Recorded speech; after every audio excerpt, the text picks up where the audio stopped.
May wala ko na-expect nga ani kadaghan mag-check out sa ato ang lugod. So kung wala kita sa mga previous na videos, hindi mo ko aniday. So siya ko nga ani kadaghan. Mao niya nga po ang pinaka-kusog nga product nga ako ang video. Na-motivate ko mag-affiliate kay tungod. May klase na kita sa TikTok. Kasi maling kamos lang yun siya.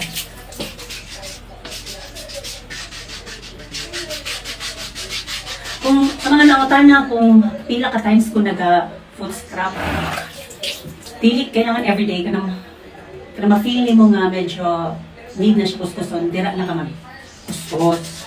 So, may pinaka-rough na side, ma-feel man mo niya. Kani siya dali kay sakto lang, may lang siya, man ang ginabrush na ko sa taas.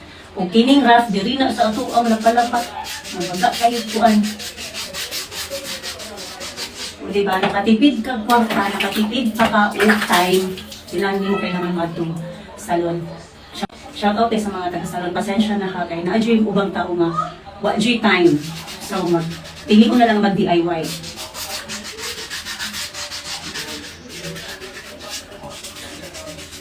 So, i-check out na diha para maka-scrub na nagsugod.